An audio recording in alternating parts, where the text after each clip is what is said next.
Good evening, Vande Matram. Welcome all of you. We are here to discuss on mother's seriousness. Mother's seriousness. Sometimes people feel, of course, I don't have the opportunity in this life to have a physical darshan of mother, but almost I feel I can think her presence wholeheartedly from morning to night, whenever and wherever I feel I am going.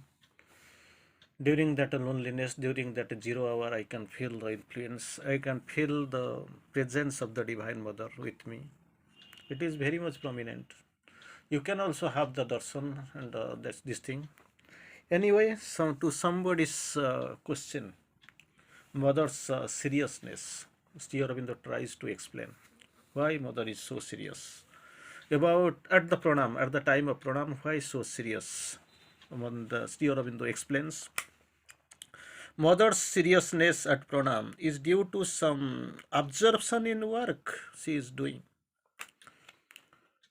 Nothing is good or bad, and this is almost we have known almost while analyzing the Gita Yoga. Karma is given more priority. Here also in integral yogas, you can find the importance of karma.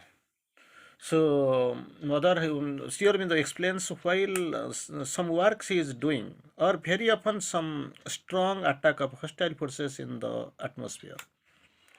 Two type of probabilities Sri Aurobindo quotes on mother's seriousness. One, she is serious in her working due to some absorption in some work she is doing, seriously observed. Not the ordinary work, something like your preparing food or something. Even also that time also she is serious because she came to explain, she came to clarify that everything is divine work of the divine work. Nothing is good or bad, nothing is big or small, magnanimous or mean. Everything is same in the eyes of the eternal, eyes of the infinity, eyes of the divine. Everything is same. So he is physically saying some work she is observed in some work she is doing, or probability of hostile attacks, some strong attack of the hostile forces in the atmosphere. For this, to eradicate them, to nullify their hostile attack of the hostile forces, she looks serious. So it is a mistake to think that mother is not smiling. Somebody is offering a pranam, and this thing, it seems to him, the man who is offering the pranam, it seems to him as if mother is not at all smiling at him. Smiling means either displeasure or disapproval of something wrong in the sadhaka. That has been developed. This type of things have been developed in the sadhaka. That I have committed something that is that is up to mother's displeasure or disapproval. So for that, actually, mother is not giving a smile. And that has been questioned to Sri Aurobindo about her seriousness, disapproval, displeasure, and not smiling. These are the things coming to the sadhaka's mind who is offering pranam. And Sri Aurobindo clarifies she is maybe two causes, two reasons of all these complaints, objections. Maybe she is absorbed in some work she is doing, or second, atmosphere, in that atmosphere there is hostile attack. She is trying to fight against the hostile forces. Might be the reason. Very simple. So just maybe I don't know how you are taking, but anything you are taking positively because you know mother. You are the fellows sitting before me, even who are listening this audio in YouTube. They are also serious because they know what really mother is, what about the style of work mother's working. You are little bit acquainted with these discussions, this atmosphere, this scenario, this question and answer. So it will not be a big puzzle for you. At least you will be trusting the things what is being said about about our master Mahayogi Sri Aurobindo. So two reasons may be there. That's what Sri Aurobindo explains. So for that, actually, about regarding that seriousness, you must not take into for granted that it is her disapproval or displeasure or for which she is not smiling or paying any attention, and you are thinking she is serious. Anyway, it is a fact. It is truth. Against Aurobindo on mothers working. Before going to that topic, I want to add a little bit a beautiful stanza. Got one message from Sri Aurobindo about God's working. God's working. That is what two messages have been given up, provided by the master. Still in the course, God guides best when he tempts worst. This is the style of working, type of working, method of working, process of working. It is to our external eyes we feel displeasure, discontented, we feel something hot. Even sometimes we measure everything in our ignorant mind. But the thing is that it is totally different. There is also some reason why we should be very serious in analyzing the truth. God guides best when he tempts worst. Second, loves entirely when he punishes cruelly, helps perfectly when violently he opposes. Negative, the second, all the seconds you can find. Tempts worst, from punishes cruelly, violently he opposes. These are the things, these are seen to your naked eyes. These are the touching your minds, so you get agitated, irritated. Sometimes you complain, object. But that the initial, the first part probably you are ignoring mostly. Why? He tempts worst, then you can find there is a possibility. Definitely, it is truth. Guides the best. When punishes cruelly, behind it you can find loves entirely. Violently he opposes. That is seen to your audacious mind, to your mind. You can feel, you can take it for granted he helps perfectly. I will tell that Dibya Sandesh, that message, divine message again. God guides best when he tempts worst, loves entirely when he punishes cruelly, helps perfectly when violently he opposes. Again, about the God's working, another beautiful message is there from the Master. When thou art able to see how necessary is suffering to final delight.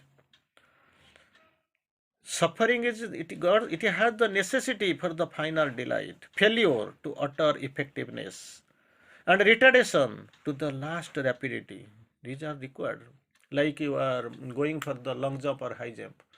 From there, where you have stood, where you are standing, from there, that point you are not jumping, either long jump or high jump. For that, actually, at least maybe 50 meters or 100 meters from behind you are coming and touching that point, then are jumping. So that if you are jumping from the standing from a point, you are jumping some 2 or 3 feet you are moving, but coming from behind, maybe 50 meters, you will find you are touching around 6 feet, 7 feet of height or length.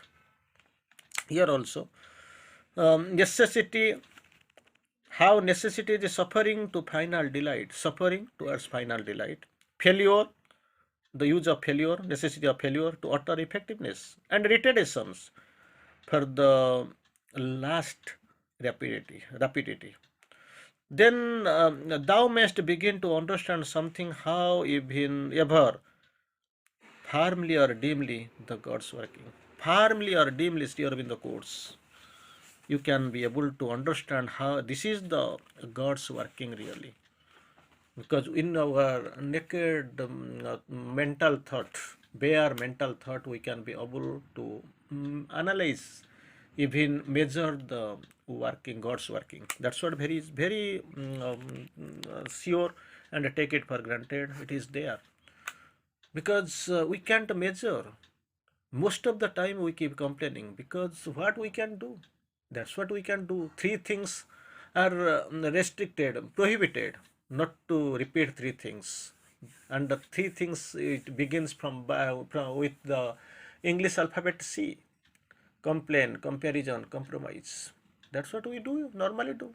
We complain, we make a compromise, and we make comparison. Why he got, why I did not get.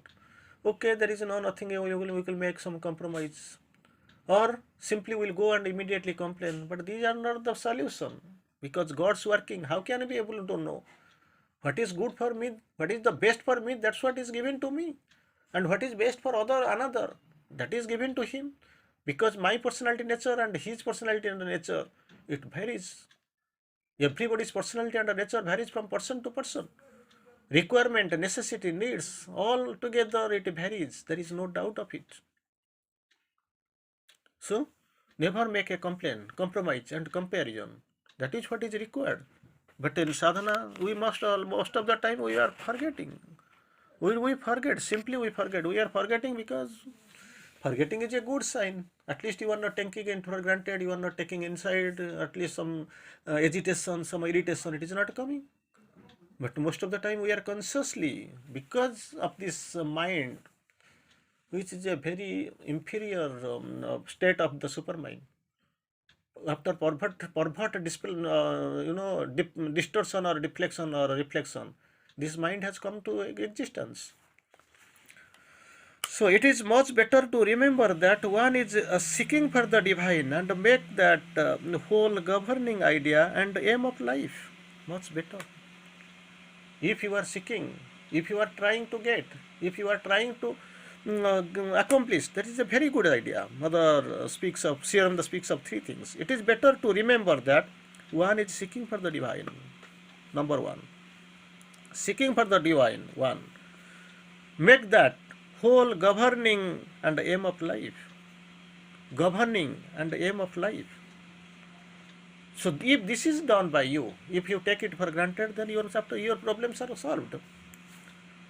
It is that which pleases the mother more than anything else. You are at least seeking, you are trying to get, you are trying to accomplish. These are the very good signs than anything else. These jealous and envies, jealousies and envies, and competitions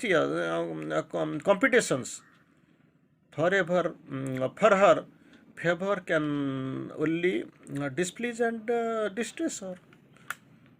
Instead of doing all these things, simply we go in negative side, in the other side. Favor only on jealousy and envy and competitions. These are not required. Every time we keep praying the mother, divine mother, mother, let thy will be done, not mine. This is the oral admission. This in orally, verbally you say, mother, let thy will be not mine. But in reality, we expect something opposite, contrary. So mother quotes better. What is better? To remember that one is seeking for the divine, then whole and make that divine the governing idea and the aim of life. Divine is the goal. Divine is the beginning. Divine is the middle. Divine is the end. That we have made it for the governing principle of life. It is that which pleases the mother. This idea is very much pleasing to the mother. Mother likes it. Than anything else. Else mean what is this?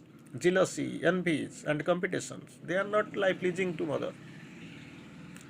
Because here you have not come to promise. You are not coming to come. You are not here really to make competitions, to stand fast, to pass over, to overcome, to overpass, to build, to get much more marks. You are not here. Success is not our goal. We need perfection. Progress is the method on the way through progress. So competitions, jealousies, and envies for her favor can only displease and distress her. One example I can give you, one beautiful example. When Pranab went, when he was a student in the school, he went and asked Sri Aurobindo, Lord, I have got some competition to perform here. I have to take part in some competition, and bless me so that I can stand fast. Sri Aurobindo smiles. Sri Aurobindo smiles and indicates, just indicates and says nothing. He goes, takes part in the competition, but to his utter displeasure, He could not be able to stand fast. Orally he was got worried, returned back, talked to nun, met Sri Aurobindo and asked, Sir, Lord, I have asked to stand fast, but I could not be able to compete. Then what is the problem? Other Sri Aurobindo quotes, it is neither your fault nor no fault in your asking or nor my indicating. Then what? Where was the problem? Before you, the boy who stood fast, he went to the mother and asked her blessings. And same thing, what you asked, he also says, this guy also went and asked the mother the same thing. Mother, I want to stand first in this competition, and my performance should be the best of all. And the mother granted, yes, go. See, you came later, and I can't surpass the working of the mother, because mother is all, she is also my mother. I can't surpass. And when the mother has blessed the guy to stand first, then how can I overpass? And here we are not coming, we are not here for competition, for envy, for jealousy. These are to be go. You have to be got rid of all these things. So these are the things. This is the divine style of working. This is God's working. This is Mother's working. Anyway, we'll meet in the next class. Thank you.